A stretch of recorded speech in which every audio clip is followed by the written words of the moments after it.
My good, Les Concola, I too am delighted to be able to speak this bill here tonight. And Minister, as a former board member of Coshlannewer Voluntary Housing Association, and indeed one of the instigators, with a voluntary group of lay people who set up that wonderful organisation because of a horrendous attack on a vulnerable person. We had a community alert meeting with a full hall, like everything when there's trouble, and everything is fine, you have nobody. But out of that came a wonderful vision and a wonderful board that set up and went ahead and delivered 14 social housing units. Mightn't have been hundreds, or mightn't have been dozens, but it was 14 in a small village of Coshlannewer, Nashura in Tipperdown and Hess. And I want to salute the board members, the volunteers. Many of them are much older now. They were much older, and they're still much older than I am, and some are in their 80s now. And they did a gallant job, without any professional person on the board. And I'd have to thank at the time on the County Council, the Housing Officer, John O'Mahony, who's since retired, and indeed Donald McManus from the Irish Council of Social Housing, for the advice that we got there and the support that we got there. And this is a patchwork, like a quilt, Minister. You know the song that 40 Shades of the blanket that my mother was making, whatever, 40 Shades of Green. It's like a catch-all here now, Minister.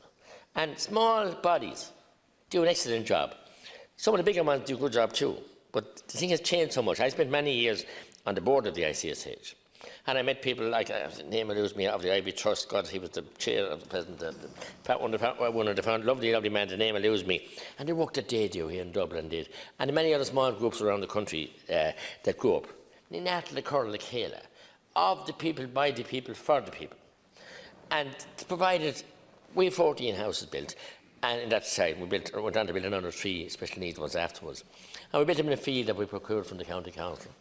And we don't have a step. Remember, we hadn't a board member, we hadn't a professional person. We don't have a step in the whole complex. Not one step.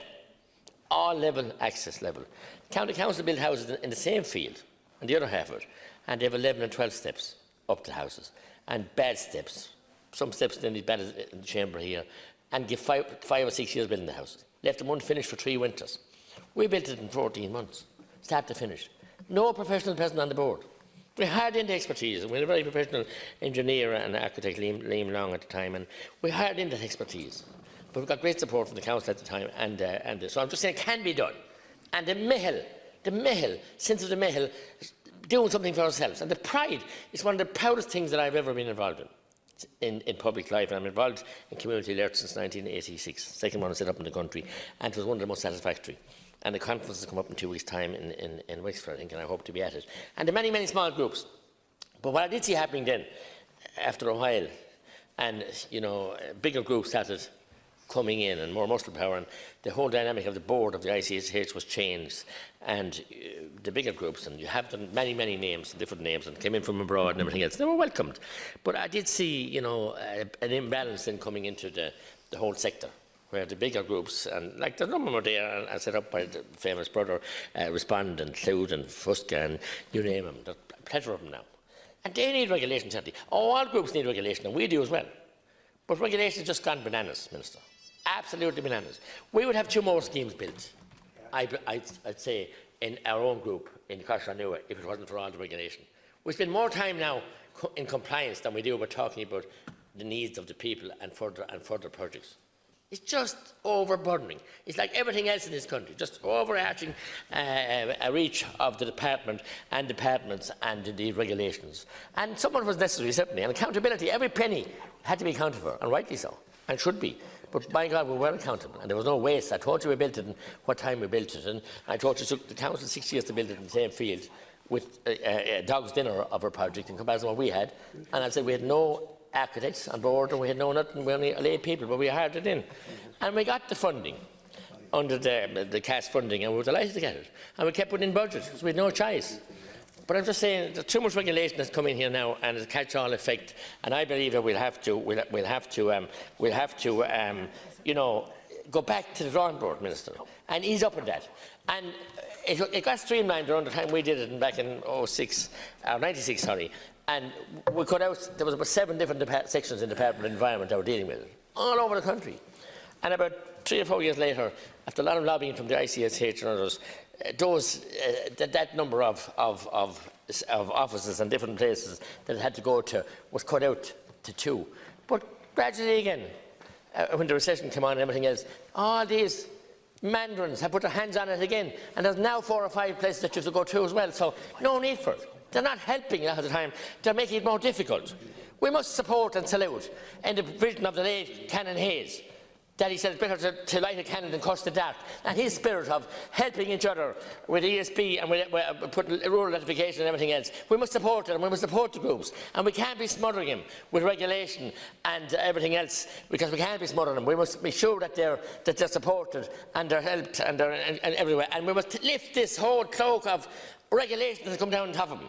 And I disagree fundamentally with Deputy Richard Barrett, because we have no problems in our estate. We have a caretaker around, he looks after us for any problems. We've no bother, and nobody's any bother talking to us, our board. I'm vice chairman of the board now, and Tom Lunnigan is chairperson, and I salute those board members. I'm just making the point that we have to support those groups, otherwise, and with the figures that you quoted, the Minister Murphy quoted in his speech, the growth in the sector again is phenomenal.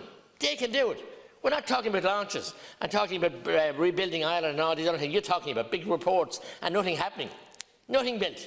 Not even a Henny house in Timavera or a Douse Kinnan in Carrick-on-Suir. And we in Tipperary County Council have been a pawning record the last number of years of building houses. But the voluntary sector can do it, will do it. They're willing, able and fit to do it, but let them do it. Don't be stifling them with all the regulation and rules. Unnecessary.